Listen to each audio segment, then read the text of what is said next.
الحمد لله الحنان المنان الذي خلق الإنسان وعلمه البيان والصلاة والسلام على سيدنا ومولانا محمد سيد الإنس والجان وعلى آله وأصحابه أولي الفضل والإحسان أما بعد فأعوذ بالله من الشيطان الرجيم بسم الله الرحمن الرحيم وما آتاكم الرسول فخذوه وما نهاكم عنه فانتهوا آمنت باللہ صدق اللہ مولانا العظیم۔ آئیے حضرات، سب سے پہلے اپنے آقا و مولا سید انبیاء احمد مجتبیٰ محمد مصطفیٰ صلی اللہ تعالیٰ علیہ وسلم کی بارگاہ میں درود و سلام کا نذرانِ عقیدت و محبت پیش کریں۔ پڑھیے بآواز بلند درود پاک، اللہم صلی وسلم وبارک علی سیدنا و حبیبنا و مولانا محمد و آلہ و صحبہ اجمعین۔ ہمارے لیے بڑی شرف کی بات ہے، بڑی سعادت مندی کی بات ہے کہ ہم حضور سید امان میاں قبلہ زیدت مکارمہم کی سرپرستی میں علم و حکمت سے پر اس مجلس میں شرکت کر رہے ہیں۔ اللہ رب العزت تمام حاضرین کی حاضری کو قبول فرمائے اور اس سلسلے کو دوام عطا فرمائے۔ قابل مبارکباد ہے اخی الحبیب حضرت علامہ مولانا محمد فاضل مصباحی جو اس ادارے کو چلا رہے ہیں۔ ادارہ دیکھ کر بڑی خوشی ہوئی الحمدللہ، نہایت ہی صاف و شفاف طریقے سے ادارہ جو ہے اپنی منزل مقصود کی جانب رواں دواں ہے۔ اسے ان کا بیان ہمارے آقا صلی اللہ تعالیٰ علیہ وسلم کے اقوال و افعال کے ذریعے ہی ہوتا ہے۔ صرف ایک مثال آپ کے سامنے پیش کرتا ہوں وقت کی نزاکت کو سامنے رکھتے ہوئے۔ بخاری شریف میں حدیث پاک موجود ہے، حضرت عبداللہ بن مسعود رضی اللہ تعالیٰ عنہ اس حدیث پاک کے راوی ہیں۔ وہ کہتے ہیں جب قرآن پاک کی آیت نازل ہوئی الذین آمنوا ولم يلبسوا ایمانہم بظلم اولئک لہم الامن وہم مہتدون، کہ وہ لوگ جو ایمان لائے اور انہوں نے اپنے ایمان کو ناحق کے ساتھ نہیں ملایا، اس میں کلمہ آیا ہے ظلم، ولم يلبسوا، لبسا یلبس کا معنی ملانا ہوتا ہے عربی زبان میں، انہوں نے اپنے ایمان کو ظلم کے ساتھ نہیں ملایا، اولئک لہم الامن وہم مہتدون، یہی لوگ مامون ہیں جہنم کی آگ سے اور جنت کا راستہ پانے والے ہیں۔ تو دیکھیے اس میں ایک کلمہ آیا لفظ ظلم۔ ظلم کا عربی زبان میں معنی ہوتا ہے وضع الشیء فی غیر محلہ، کسی بھی چیز کو اس کے غیر محل میں رکھ دینا، یہ ظلم کہلاتا ہے۔ اس لیے گناہ بھی ظلم ہے، گناہ چھوٹا ہو یا بڑا ہو، یہ سب ظلم کی کیٹیگری میں آتے ہیں۔ کیونکہ ہونا یہ چاہیے تھا کہ آپ اللہ کی اطاعت کرتے، لیکن آپ نے اطاعت نہ کر کے نافرمانی کی، تو گویا کہ آپ نے ایک چیز کو اس کے غیر محل میں رکھ دیا۔ تو جب یہ آیت کریمہ نازل ہوئی تو وہ صحابہ کرام جو فصاحت و بلاغت کے تاجدار تھے وہ نہ سمجھ سکے، انہوں نے ظلم کو اس کے عام معنی پر محمول کر لیا اور حضور صلی اللہ علیہ وسلم کی بارگاہ میں حاضر ہو کر عرض کرنے لگے یا رسول اللہ پھر تو کوئی جنت میں داخل ہی نہیں ہو سکتا۔ کیوں؟ اس لیے کہ اینا لا یظلم، ہم میں ایسا کون ہے جو ظلم نہیں کرتا ہے؟ اور جنت کی بشارت ان لوگوں کے لیے ہے جو ظلم نہ کرے، یعنی بالکل گناہ نہ کرے۔ تو میرے آقا علیہ الصلوۃ والتسلیم نے فرمایا کہ نہیں، جو تم سمجھے ظلم کا معنی وہ نہیں ہے، بلکہ کیا تم نے اللہ رب العزت کے محبوب بندے نیک بندے حضرت لقمان کا قول نہیں دیکھا؟ وہ جو اپنے بیٹے کو نصیحت کرتے تو کیا کہتے ہیں؟ لا تشرک باللہ ان الشرک لظلم عظیم، اے میرے بیٹے اللہ کے ساتھ کسی کو شریک مت ٹھہرانا، اس لیے کہ شرک جو ہے وہ ظلم عظیم ہے۔ تو آقا علیہ السلام نے رہنمائی فرمائی، آقا علیہ السلام نے ہدایت فرمائی کہ یہاں ظلم کا معنی شرک ہے۔ تو ایسے بہت سارے مقامات قرآن پاک میں ہیں کہ وہ لوگ جنہیں عربی زبان گھٹی میں پلائی گئی تھی، اس کے باوجود وہ قرآن پاک کی بہت ساری آیتوں کو نہیں سمجھ سکتے تھے۔ میں یہ اس لیے بتا رہا ہوں کہ آج جو لوگ یہ کہتے ہیں کہ قرآن آسان ہے، ہم سیکھ سکتے ہیں، مسائل کا استعمال کر سکتے ہیں، ہمیں کسی کے اجتہاد کی ضرورت نہیں، ہمیں مذاہب فقہیہ کی ضرورت نہیں، امام اعظم کی تقلید کی ضرورت نہیں، دوسرے ائمہ کے ہم مقلد نہیں بنیں گے کیونکہ ہم قرآن پاک کو سمجھ سکتے ہیں۔ حضرات محترم، آپ کیا ہیں؟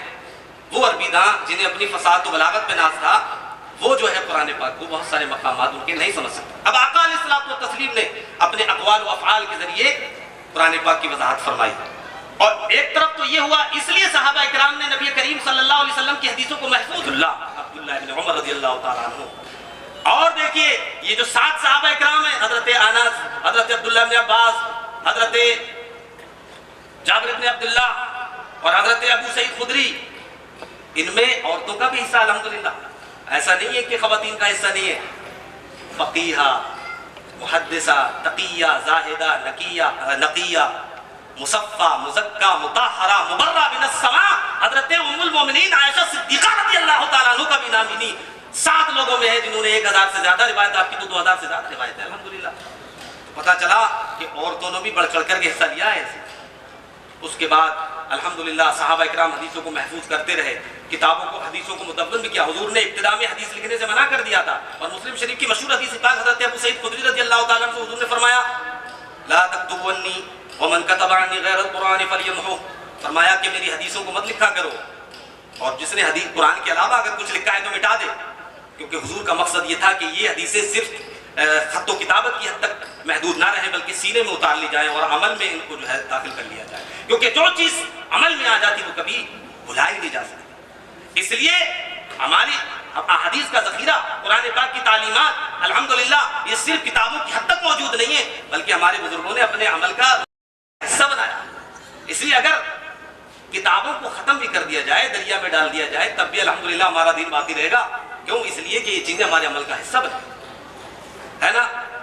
پھر اس کے بعد دیکھیے جب صحابہ اکرام نے اچھی مقدار حدیثوں کو یاد کر لی تو حضور صلی اللہ علیہ وسلم نے لکھنے کی اجازت دی۔ بے شمار حدیثیں ہیں جس میں لکھنے کی اجازت ہے۔ ایک حدیث پاک حضرت عبداللہ ابن عمرو ابن عاص رضی اللہ تعالیٰ عنہ کی حدیث پاک کہ آپ کہتے ہیں کہ میں ہر چیز لکھ لیا کرتا تھا، حضور جو بھی فرماتے تھے، لیکن کچھ لوگوں نے مجھے منع کیا کہ ہر چیز کیوں لکھتے ہو؟ حضور صلی اللہ علیہ وسلم کبھی مزاح فرماتے ہیں، کبھی ناراض ہوتے ہیں، اس لیے ہر چیز مت لکھا کرو، صرف حدیثیں لکھا کرو۔ تو انہوں نے جا کر حضور رسول کریم صلی اللہ علیہ وسلم بارگاہ میں شکایت کی کہ کچھ لوگ جو ہے حدیث لکھنے سے منع کر رہے ہیں، تو حضور نے فرمایا اکتب، فرمایا لکھو، والذی نفسی بیدہ لا یخرج من ھذا الا الحق، فرمایا کہ میری زبان سے حق کے علاوہ کچھ نکلتا ہی نہیں، کیونکہ ان کا رب فرما رہا ہے والنجم اذا ھوا ما ضل صاحبکم وما غوا وما ينطق عن الھوا ان ھوا الا وحی یوحی۔ اس لیے لکھنے کی اجازت دی۔ بعد میں حضرت ابو ہریرہ نے حدیثیں لکھی، حضرت جابر بن عبداللہ نے حدیثیں لکھی، دوسرے صحابہ نے حدیثیں لکھی، لیکن لکھنے کا اتنا رواج نہیں تھا، یہاں تک کہ صحابہ اکرام کا یہ زمانہ جو ہے آگے بڑھ جاتا ہے، تابعین کا زمانہ تک، کبار تابعین بھی حدیثوں کو نہیں لکھتے تھے، وہ بھی یاد کرنے پر اعتماد کیا کرتے تھے۔ اللہ نے ایسے حافظ عطا فرمائے تھے کہ ایک ہی بیٹھک میں کئی 100 حدیثیں سن کر یاد کر لیا کرتے تھے۔ حضرت امام محمد ابن مسلم ابن شہاب زہری رضی اللہ تعالیٰ عنہ جو حدیث کی تدوین کے امام ہیں، مدون ہیں، حضرت عمر ابن عبدالعزیز رضی اللہ تعالیٰ عنہ کے حکم سے آپ نے ٹیم کی ذریعے سرپرستی کر کے حدیثوں کو محفوظ کیا۔ ان کے بارے میں آتا اللہ نے ایسا حافظہ عطا فرمایا تھا کہ وہ راستوں سے گزرتے تھے تو اپنے کانوں میں انگلیاں ڈال لیا کرتے تھے۔ لوگوں نے پوچھا حضرت ایسا کیوں کرتے ہیں؟ کہا اس لیے کرتا ہوں کہ میں نے اپنے کانوں کو اللہ اور رسول کی باتوں کے لیے خالی کر لیا ہے، میں نہیں چاہتا کہ کسی اور کی بات میرے کان میں پہنچے، اور اللہ نے حافظہ ایسا عطا فرمایا ہے کہ نہ چاہتے ہوئے بھی اگر میرے کان سے کوئی بات ٹکراتی ہے تو وہ محفوظ ہو جاتی ہے۔ اسی لیے تو اللہ تعالیٰ نے اس دین کی حفاظت فرمائی، اِنَّا نَحْنُ نَزَّلْنَا الذِّكْرَ وَإِنَّا لَهُ لَحَافِظُونَ، بے شک ہم نے یہ قرآن نازل کیا اور ہم اس کی محافظ ہیں۔ محافظ کیسے؟ پروردگار عالم اللہ نے ایسے علماء عطا فرمائے، ایسے محدثین اور فقہا پیدا فرمائے، انہیں ایسے خارق عادت اللہ نے حافظ عطا فرمائے کہ جو ایک بار سن لیا کرتے تھے کبھی بھولتے تھے۔ الحمدللہ امام بخاری کو دیکھو، 6 لاکھ حدیثوں کے حافظ ہیں۔ حضرت امام احمد بن حنبل جو امام بخاری کے استاد اور امام اعظم ابو حنیفہ رضی اللہ تعالیٰ عنہ کے کئی واسطے سے شاگرد ہیں، 10 لاکھ حدیثوں کے ایسے حافظ تھے جیسے ہم میں کوئی هو اللہ احد کا یعنی سورہ اخلاص کا الحمدللہ یہ اللہ رب العزت کی عطا تھی. اس طرح سے اللہ تعالیٰ نے اس امت مسلمہ کی بقا کا انتظام فرمایا, قرآن و حدیث کے مفاہیم دوسروں تک پہنچانے کی انہیں توفیق عطا فرمائی. اب دیکھیے سلسلہ بڑھتا رہتا ہے. امام بخاری رضی اللہ تعالیٰ عنہ کے زمانے سے پہلے بھی حدیثیں لکھی گئی. آج لوگ کہتے ہیں مستشرقین کا, مخالفین اسلام کا یہ اعتراض ہے کہ 200 سال تک حدیث نہیں لکھی گئی, صرف قرآن لکھا گیا. 200 سال میں حدیث میں کیا ملا دیا گیا کچھ پتہ نہیں ہے. میں ڈنکے کی چوٹ پر ذمہ دار حضرات کے سامنے کہنا چاہتا ہوں کہ انہیں پیغام پہنچا دیا جائے.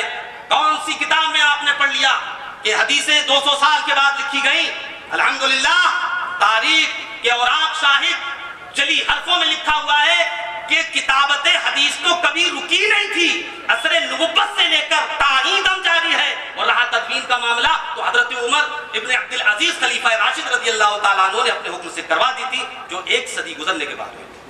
الحمدللہ علماء نے کتابیں لکھی. امام بخاری سے پہلے کتابیں لکھی گئی. حضرت امام سفیان ابن سعید ثوری نے کتابیں لکھی. امام مالک نے موطا لکھی. حضرت امام اعظم نے اپنی مسانید اطلاع کرائیں. آپ کے شاگردوں نے کتابیں لکھی. آپ کے بہت سے شاگردوں سے کتب الاثار مروی ہیں. حضرت ابو سعید, حضرت امام ابو یوسف, حضرت امام ظفر بن حذیل, حضرت امام محمد ابن حسن الشیبانی, ان سب کی کتابیں موجود ہیں. آج الحمدللہ ہماری درسیات میں اس میں سے کچھ کتابیں داخل بھی ہیں.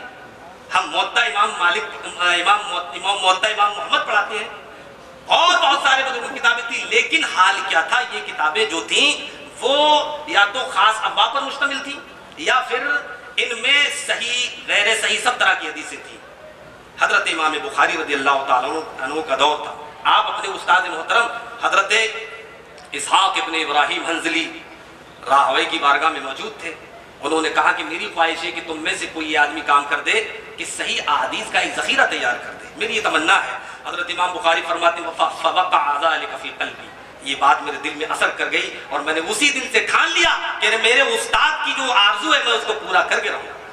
ایک بات تو یہ ہے, اس کی وجہ سے آپ نے بخاری لکھنا شروع کی. اور دوسری وجہ یہ ہے, آپ فرماتے میں نے خواب دیکھا کہ میں حضور صلی اللہ علیہ وسلم کی بارگاہ میں موجود ہوں. آپ کے سامنے میرے ہاتھ میں ایک پنکھا ہے اور میں اس پنکھے کے ذریعے حضور صلی اللہ علیہ وسلم کے چہرے مبارک پر بیٹھنے والی مکھیوں کو بھگا رہا ہوں. اس وقت کے مشہور جو ہے خواب کی تعبیر بتانے والے تھے. جب ان سے اس خواب کی تعبیر پوچھی گئی تو انہوں نے کہا انتا تذب الکذب عن رسول اللہ صلی اللہ علیہ وسلم, کہ تمہیں اللہ یہ توفیق عطا فرمائے گا کہ تم اللہ رسول کریم صلی اللہ علیہ وسلم کی جانب جو جھوٹ منسوب کیا جائے گا اس کو دور کرو گے, حضور صلی اللہ علیہ وسلم کی حدیث کی حفاظت کرو گے. یہ 2 سبب بنے کہ جس کی وجہ سے آپ نے بخاری شریف کو لکھا. امام بخاری علیہ رحمۃ و رضوان بخارا میں پیدا ہوئے.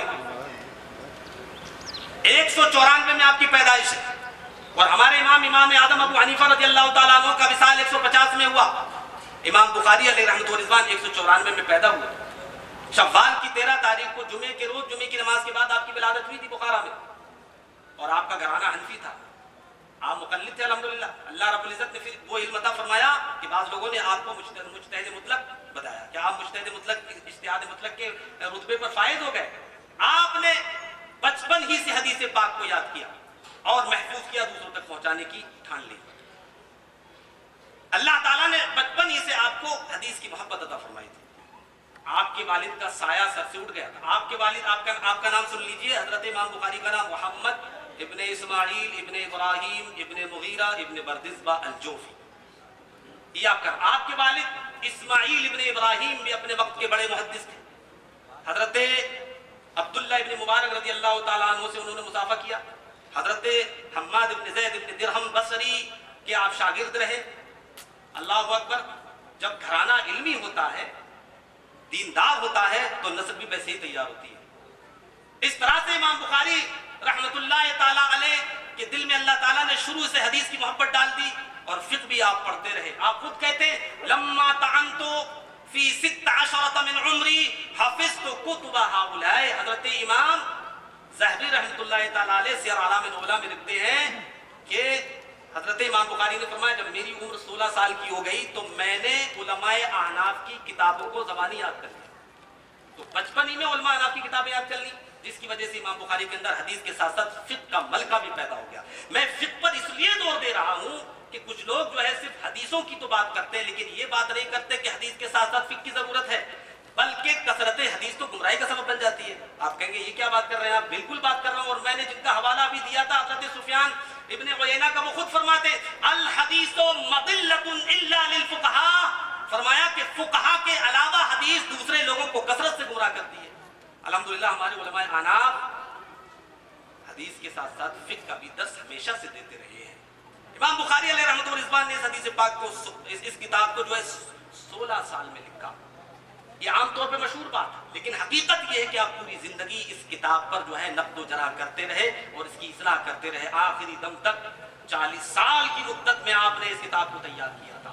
اور اس وقت کے جو جلیل القدر ائمہ اکرام تھے، خاص طور سے علم علل کے جو سب سے مشہور ترین علم ہوتا ہے اور مشکل ہوتا ہے علم حدیث کا، اس کے ماہرین حضرت علی ابن مدینی، حضرت یحییٰ ابن معین، حضرت امام احمد بن حنبل، دوسرے ائمہ اکرام، ان کے سامنے اس حدیث کو پیش کیا تو ان حضرات نے آپ کی موافقت کی اور اس کتاب کو سراہا۔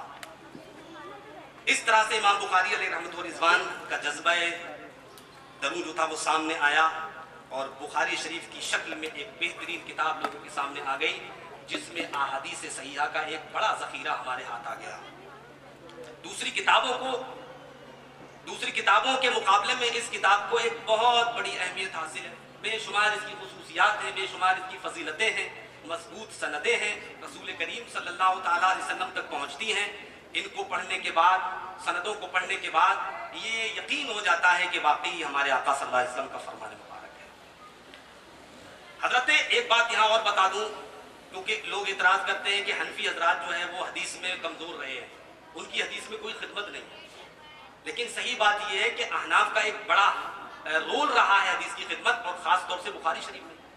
بخاری شریف کی ایک فضیلت تو یہ ہے مسلم شریف پر کہ مسلم شریف میں صرف حدیثیں ہیں، لیکن بخاری شریف میں حدیث کے ساتھ ساتھ فقہی استنباط ہے۔ یہ امام بخاری کی صحیح کتاب کی ایک فضیلت ہے کہ بخاری پر فضیلت اس کو حاصل ہے کہ اس میں صرف حدیثیں نہیں ہیں، بلکہ اس کے ساتھ ساتھ اس میں فتوے ہیں، فقہی مسائل ہیں، اور یہ فقہی مسائل کے بارے میں علماء فرماتے ہیں فقہ البخاری فی تراجم ابوابہ، امام بخاری کا اگر فقہ دیکھنا ہے تو ان کی کتابوں کے عناوین دیکھ لیجیے، عنوانات دیکھ لیجیے، پھر پتہ چل جائے گا۔ لیکن یہ فقہی ملکہ امام بخاری کے اندر آیا کہاں سے؟ تو میں نے ابھی آپ کو بتایا تھا کہ 16 سال کی جب عمر ہو گئی تو انہوں نے فقہ احناف کی کتابوں کو زبانی یاد کر لیا تھا۔ وہ فقہ احناف کون تھے؟ حضرت عبداللہ ابن مبارک، حضرت وکی ابن جراح رؤاسی، امام شافعی کے استاد جلیل، ان حضرات کی کتابوں کو زبانی یاد کر کے امام بخاری کے اندر فقہ کا ملکہ پیدا ہو گیا۔ تو امام بخاری کی صحیح کو جو دوسری کتابوں پر فضیلت حاصل ہوئی، اس میں علماء احناف کا دخل ہے۔ ایک بات، دوسری فضیلت یہ ہے کہ یہ سندیں جو ہوتی ہیں، سند کی بڑی اہمیت ہے، اس لیے کہ الاسناد سلاح المومن، سند مومن کا ہتھیار ہے۔ ایک بات، دوسری بات یہ کہ حضرت عبداللہ ابن مبارک رضی اللہ تعالیٰ عنہ بیان فرماتے ہیں لولا الاسناد لشاء لقال من شاء ما شاء، فرمایا کہ لیکن امام بخاری ایسی آیت ذکر کر رہے ہیں جس میں دیا جا رہا ہے کہ میزان کئی ہوں گی، بہت ساری ہوں گی، موازین، یعنی ہندی میں جو ایک بچن اور بہو بچن کا معاملہ ہے وہ عربی میں واحد اور جمع سے اس کو تعبیر کیا جاتا ہے۔ تو موازین کا مطلب ہے بہت سارے ترازو ہوں گے، بہت سارے میزان ہوں گے، تو اس کا کیا مطلب ہے؟ تو علماء نے بہت سارے جوابات ذکر کیے۔ ایک جواب اس کا یہ کہ اصل میں کبھی ایک چیز کو تعظیم کے پیش نظر جمع سے تعبیر کر دیا جاتا ہے۔ اللہ رب العزت نے قرآن پاک میں بہت سارے مقامات پر اللہ ایک ہے، وحدہ لا شریک ہے، لیکن اس کے باوجود بہو وچن کا لفظ اللہ تعالیٰ ذکر فرماتا ہے۔ انا اعطیناک الکوثر، ہم نے اے محبوب ہم نے آپ کو کوثر عطا کیا، انا انزلناہ فی لیلۃ القدر وغیرہ وغیرہ قرآن پاک میں۔ تو یہ تعظیم کے لیے، یعنی مطلب یہ ہے کہ یہ میزان اتنا بڑا ہوگا، اتنا بڑا ہوگا کہ اس میں اگر زمین و آسمان اور جو کچھ ان میں ہے وہ سب کچھ رکھ دیے جائیں تب بھی ایک پلے کو پر نہیں کر سکتے۔ لیکن بندہ مومن خلوص نیت سے اگر ایک مرتبہ سبحان اللہ کہہ دیتا ہے تو اور الحمدللہ کہہ دیتا ہے تو ایک پلہ بھر جاتا ہے۔ اللہ اکبر۔ تو اس لیے قرآن پاک میں اس کو اس لفظ کے ساتھ ذکر کیا گیا۔ قسط کا معنی ہوتا ہے انصاف، اور آگے کہتے ہیں وَأَنَّ أَعْمَالَ بَنِي آدَمْ وَقَوْلَهُمْ يُوزَنْ، فرماتے ہیں اور یہ کہ بنی آدم کے اعمال اور ان کے قول تولے جائیں گے۔ اب یہاں پر بنی آدم کے اعمال، یہاں پھر لفظ جمع کو ذکر فرمایا اور قول لفظ واحد کو ذکر فرمایا۔ تو اس کا مطلب یہ کہ چونکہ اعمال کے جو مصادر ہیں، یعنی اعمال جہاں سے جاری ہوتے ہیں، جہاں سے اعمال وجود میں آتے ہیں وہ کئی ہیں، مثلا ہمارا ایک ہاتھ ہے، دو ہاتھ ہیں، پیر ہیں، یہ بہت ساری چیزیں ایسی جن سے اعمال کا صدور ہوتا ہے۔ تو اس کی طرف نظر کرتے ہوئے امام بخاری نے فرمایا اعمال بنی آدم. اور قول جو ہے قول اس کا مصدر اور اس کے صدور کی جگہ صرف ایک ہی ہے، وہ زبان ہے، اس لیے اس کو واحد رکھا. نہایت ہی دقیق گفتگو ہوتی ہے امام بخاری رحمۃ اللہ علیہ کی، اور نہایت اس میں باریکیاں ہوتی ہیں. فرماتے ہیں یوزن تولے جائیں گے. اس سے آپ نے کس کا رد کر دیا؟ ایک فرقہ ہوا کرتا تھا پہلے معتزلہ، جس کے گمراہ عقیدے تھے.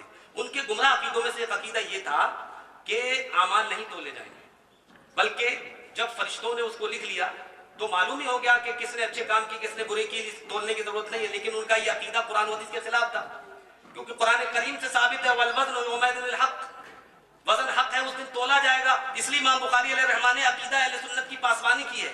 اور عقیدہ اہل سنت یہ ہے کہ میزان عمل ہوگا، میزان پر ایمان رکھنا ضروری ہے، اور اعمال کو تولا بھی جائے گا. اب اعمال تولے کیسے جائیں گے؟ تو اعمال تو چونکہ ایک ایسی چیز ہے جو محسوس نہیں ہو سکتی، اس کا وزن کیسے ہو سکتا ہے؟ اس لیے کچھ لوگوں نے معتزلیوں نے یہ کہہ دیا کہ جب تولی نہیں جائیں گی تو جب ان کو محسوس نہیں کیا جا سکتا تو ان کو تولا کیسے جا سکتا ہے؟ لیکن ہمارے اس وقت کے علماء نے جب جدید ٹیکنالوجی نہیں موجود تھی تو اس وقت یہ جواب دیا تھا کہ اللہ رب العزت نے چونکہ اس کا ذکر فرمایا، اس پر ایمان رکھنا ضروری ہے، اور وہ اس بات پر قادر ہے کہ وہ ایسی چیزوں کو بھی تول سکتا ہے کہ جو ہمیں محسوس نہ ہو. لیکن اب آپ دیکھیں جب جدید ٹیکنالوجی آ گئی اس میں ایسی چیزوں کو بھی ناپ لیا جاتا ہے، تول لیا جاتا ہے. یہ امام بخاری کے جلیل القدر استاد ہیں. فرماتے قال حدثنا محمد بن فضیل، پھر فرماتے ان عمارة بن القعقاع عن ابی زرعة عن ابی ہریرہ. سند کی بڑی اہمیت ہونی میں نے آپ کو بتائی کہ امام بخاری کی سندیں اتنی مضبوط ہے جس کی وجہ سے اس کو اصح الکتب بعد کتاب اللہ کا درجہ دیا جاتا ہے. یعنی قرآن پاک کے بعد سب سے مضبوط کتاب اگر ہے تو وہ بخاری شریف ہے. امام بخاری علیہ رحمۃ و رضوان کا کمال دیکھیے، 2 مرتبہ میں مصر گیا اور دوسری جگہ بصرے میں بھی چند مرتبہ گیا، لیکن جب کوفے کی بات آتی تو کیا کہتے ہیں؟ دیکھیے امام بخاری فرماتے لا احصی کم مرتن دخلت الکوفہ، میں یہ بتا ہی نہیں سکتا، مجھے یاد ہی نہیں کہ کوفے میں کتنی مرتبہ میں گیا حدیث لینے کے لیے. تو کوفہ علم کا مرکز تھا، اور ہمارے امام اعظم ابو حنیفہ رضی اللہ تعالیٰ عنہ اسی شہر میں بڑے پلے، اور وہیں سے پوری دنیا کو آپ نے علم فقہ عطا فرمایا. یہ سند جو ہے صرف حضرت ابو ہریرہ کو چھوڑ کر پوری کی پوری کوفی روات پر مشتمل ہے. اس کو کہتے ہیں مسلسل بالکوفیین، یعنی پوری سند کوفی حضرات پر مشتمل. امام بخاری نے جس اپنی کتاب کے لیے جس آخری حدیث کا انتخاب کیا وہ بھی الحمدللہ کوفے والوں پر مشتمل ہے، وہ کوفے والوں کی سوغات ہے. تو احمد ابن اشکاب یہ بھی کوفی ہیں، محمد ابن فضیل یہ بھی کوفی ہیں. اگرچہ احمد ابن اشکاب بعد میں مصر چلے گئے لیکن اصل کوفی ہیں. اس کے بعد عمارہ ابن قعقاع یہ بھی کوفی ہیں، اور پھر نام آتا ابو زرعہ. میں ایک بات یہاں اور بتا دوں کہ فن رجال، راویوں پر گفتگو کرنا یہ بڑا مشکل ہوتا ہے، لیکن الحمدللہ ہمارے جامعات میں برکات میں یہ بھی بچوں کو شروع سے ہی سکھایا جاتا ہے. ان کے صلاحیت کے اعتبار سے بڑی جماعت میں آ جاتے ہیں تو انہیں یہ نام، ان کی کنیتیں، ان کی تاریخ وغیرہ وغیرہ سب بتائی جاتی ہے. تو یہاں ابو زرعہ نام سے لوگوں کو، بعض لوگوں کو یہ شبہ ہوتا ہے کہ یہ وہی ابو زرعہ ہیں جو راضی ہیں، جو امام بخاری کے معاصر تھے. ایک صاحب درس بخاری دینے، خیر یہ تو اس فن میں جتنا گھسیں گے آپ اتنا ہی جو ہے الحمدللہ اس کی گتھیاں کھلتی رہتی ہیں. تو انہوں نے ابو زرعہ رازی کا جب نام آیا تو سارے واقعات جو ہے وہ یہ ابو زرعہ جو حدیث میں ان کا نام آیا سارے واقعات ابو زرعہ رازی کے سنا دیے. حالانکہ ابو زرعہ رازی کو امام بخاری کے معاصر ہوئے. یہ ابو زرعہ جو ہے یہ رازی نہیں ہے بلکہ یہ تابعی ہیں اور صحابی رسول حضرت جریر ابن عبداللہ بجلی کے پوتے ہیں. ان کی کنیت ابو زرعہ ہے لیکن ان کا نام جو ہے وہ حرم ہے، حرم ابن عمرو. ان سے حضرت ابو ہریرہ سے روایت کرتے ہیں، اور حضرت ابو ہریرہ رضی اللہ تعالیٰ عنہ جو اپنی کنیت سے جانے جاتے ہیں لیکن ان کا نام ہے عبد الرحمن ابن صخر الدوسی، اور یمن کے رہنے والے تھے. پھر یہ مدینہ شریف آ گئے اور ہمیشہ وہیں ہو کر کے رہ گئے. حضرت ابو ہریرہ رضی اللہ تعالیٰ عنہ کا وصال جو ہے وہ 59 ہجری میں ہوا تھا، اور آپ نے دعا کری تھی اے اللہ لوڈوں کی حکومت آنے سے پہلے پہلے مجھے دنیا سے اٹھا لینا، اور ایسا ہوا کہ یزید کی حکومت آنے سے پہلے آپ دنیا سے رخصت ہو گئے تھے. حضرت ابو ہریرہ رضی اللہ تعالیٰ عنہ، حضرت ابو ہریرہ کیا کہتے ہیں؟ فرماتے قال النبی صلی اللہ علیہ وسلم، نبی کریم صلی اللہ علیہ وسلم نے ارشاد فرمایا کلمتان حبیبتان الی الرحمن خفیفتان علی اللسان ثقیلتان فی المیزان سبحان اللہ وبحمدہ سبحان اللہ العظیم. کتنی بہترین گفتگو ہے، کیسے مبارک کلمات ہیں، سن کر کے دل کو تسکین پہنچتی ہے. سمجھ رہے ہیں؟ آقا علیہ السلام نے کیا ارشاد فرمایا؟ فرمایا سبحان اللہ و بحمدہ، ایک کلمہ سبحان اللہ العظیم، فرمایا یہ دو کلمے سبحان اللہ و بحمدہ سبحان اللہ العظیم ایسے کلمے ہیں جو رحمان کو بڑے محبوب ہیں، زبان پر بہت ہلکے ہیں، میزان میں بہت بھاری ہیں۔ الحمدللہ، سبحان اللہ و بحمدہ سبحان اللہ العظیم۔ یوں تو اس میں اور بھی بہت ساری چیزیں ہیں لیکن وقت بہت کم ہے، اس لیے میں اپنی بات کو ختم کر رہا ہوں جی بس۔ تو اب اس کا یہ کون سے کلمے؟ سبحان اللہ و بحمدہ سبحان اللہ العظیم۔ زبان پر اللہ کو ہی محبوب ہے، رحمان، یہاں رحمان ذکر کیا ہے چونکہ معاملہ ثواب دینے کا ہے، تو ثواب دینے کا تقاضا یہ کہ ایسا نام اللہ کا ذکر کیا جائے جس میں رحمت ہو اور وہ رحمان ہے۔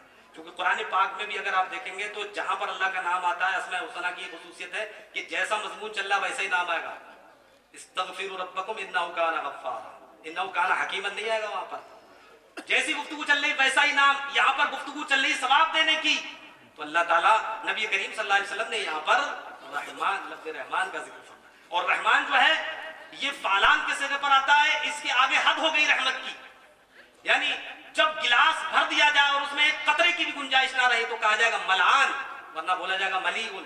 تو رحمان وہ ہے کہ جس کی رحمت کی کوئی انتہا نہیں ہے۔ لوگ کہتے ہیں اللہ تعالیٰ 70 ماہوں سے زیادہ مہربان ہے، ہم کہتے ہیں ارے 70 ماہوں کی کیا قید ہے، اور ایسی کوئی حدیث تو ہے نہیں، بلکہ اللہ رب العزت کی رحمت کے سامنے کسی کی رحمت کا کوئی مقابلہ ہی نہیں ہے۔ اللہ اکبر کبیرہ، وہ رحمان ہے، سب سے زیادہ مہربان ہے۔ تو یہ دو کلمے اللہ کو محبوب ہیں، خفیفتان علی اللسان، زبان پر ہلکے ہلکے کیوں ہیں؟ اس لیے کہ قراء حضرات جانتے ہیں اس میں سے نہ تو حروف شدت میں سے کوئی حرف ہے، نہ اس کے اندر اور کوئی ایسا لفظ ہے جو زبان پر ثقیل ہوتا ہے نا، جیسے حمزہ ہے، ہا ہے، تا ہے، سا ہے، شیم ہے، جیم ہے، را ہے، مشکل کلمے ہوتے ہیں، اس میں کوئی سا کلمہ نہیں سبحان اللہ و بحمدہ سبحان اللہ العظیم میں، بلکہ اس میں حروف لین میں سے تینوں حرف موجود ہیں، حمزہ بھی الف بھی موجود ہے، اور اس کے ساتھ ساتھ جو ہے واو بھی موجود ہے، یا بھی موجود ہے، اس لیے فرمایا خفیفتان علی اللسان۔ ہر آدمی کسی بھی دنیا کے کسی بھی گوشے سے تعلق رکھتا ہو، کسی بھی کنٹری کا ہو، اگرچہ بہت سارے الفاظ ان کو دشوار ہوتے ہیں، لیکن ان کلموں کی خصوصیت ہے کہ ہر آدمی ان کو آسانی سے ادا کر سکتا ہے۔ اس کے بعد فرمایا ثقیلتان فی المیزان، میزان میں بہت بھاری ہوں گے، اللہ رب العزت چاہے تو ایک کلمہ طیبہ سے میزان عمل کو بھر سکتا ہے، بلکہ حدیث بطاقہ میں اس بات کی شہادت موجود ہے کہ ایک آدمی کو لایا جائے گا، 99 دفتر ہوں گے، اور ایک ایک دفتر اتنا بڑا ہوگا کہ تحت نظر بس کو بڑا بھاری پڑ جائے گا، 99 دفتر ہوگا۔ اس لیے حضور نے فرمایا ثقیلتان فی المیزان، سبحان اللہ و بحمدہ۔ سبحانہ کا مطلب کیا ہوتا ہے؟ یعنی اللہ رب العزت تمام عیوب نقائص سے پاک ہے، ہر اس چیز سے منزہ، اس کی ذات جو اس کی شان کے لائق نہیں ہے، وہ کذب سے پاک ہے، کہ امکان کذب سے پاک ہے۔ الحمدللہ ہمارا یہ عقیدہ ہے کہ اللہ تعالیٰ جھوٹ سے بھی پاک ہے اور امکان جھوٹ سے بھی پاک ہے، سمجھ رہے ہیں؟ وَبِحَمْدِهِ، اور اس کی تسبیح کے ساتھ ساتھ اس کی تحمید بھی ہونا چاہیے، تحمید بھی ہو رہی ہے، سبحان اللہ العظیم۔ تو اللہ رب العزت نے، نبی کریم صلی اللہ علیہ وسلم نے یہاں سبحان اللہ میں اللہ تعالیٰ کی صفات سلبیہ کا ذکر فرما دیا، اور وَبِحَمْدِهِ میں صفات اجلال، صفات ثبوتیہ کا ذکر فرما دیا، صفات سلبیہ کا بھی ذکر ہے، صفات ثبوتیہ کا بھی ذکر ہے، اور اس کے بعد عظیم ذکر فرمایا جو دونوں کو جامع ہے۔ الحمدللہ کتنی پیاری گفتگو یہ کیوں نہ ہو، اس لیے کہ ہمارے نبی صلی اللہ علیہ وسلم کا فرمان عالی شان ہے، اور حضور صلی اللہ علیہ وسلم فرماتے انا افصح من نطق بالضاد، فرمایا کہ عربی بولنے والوں میں سب سے زیادہ میری زبان فصیح ہے، بعد انی فضعت من بنی سعد، اس لیے کہ میں نے حلیمہ کے خاندان میں، حلیمہ کے قبیلے میں پرورش پائی، الحمدللہ۔ تو اس طرح سے ہم نے دیکھا الحمدللہ یہ بخاری شریف کی آخری حدیث مختصر انداز میں اس کی تشریح پیش کی گئی، اور بہت ہی اختصار سے کام لیا گیا، اور معلوم ہو گیا کہ ہمیں جو ہے ان حدیث پر عمل کرنا چاہیے۔ الحمدللہ ہم بخاری شریف پر بھی عمل کرتے ہیں، دوسری حدیثوں پہ بھی عمل کرتے ہیں۔ کچھ لوگ جو ہے بخاری کے حوالے دے کر کے ہمارے سیدھے سادے مسلمانوں کو بھٹکانا چاہتے ہیں کہ رفع دین کی حدیث پر عمل نہیں کرتے تو فلاں حدیث پر عمل کرتے۔ الحمدللہ ہمارے سارے علماء نے اس کے جواب دے رکھے ہیں، اور ہمیں پڑھنا چاہیے، علماء کی گفتگو حاصل کرنا چاہیے، اپنے بزرگوں کا فیض لینا چاہیے۔ حضرت امام عبدالحق محدث دہلوی رحمۃ اللہ علیہ فرماتے ہیں کہ بخاری شریف کا جہاں ختم ہوتا ہے تو اس وقت دعا کی جاتی ہے، وہ دعائیں قبول ہوتی ہیں۔ فرمایا کہ تمام حاجتوں کے لیے یہ جو ہے دریافت کا کام کرتی ہے۔ علماء فرماتے ہیں جس گھر میں بخاری شریف کو برکتیں نازل ہوتی ہیں، جس کشتی میں بخاری شریف رکھی ہو وہ کبھی ڈوب نہیں سکتی، اس لیے ہمیں قرآن مجید کے ساتھ ساتھ بخاری شریف کو بھی جو ہے سینے سے لگانا چاہیے، سینے سے لگانا ہی نہیں چاہیے بلکہ اس پہ عمل کرنا چاہیے، اپنی زندگی شب و روز جو ہے اس کے مطابق گزارنا چاہیے۔ اب آخر میں حضور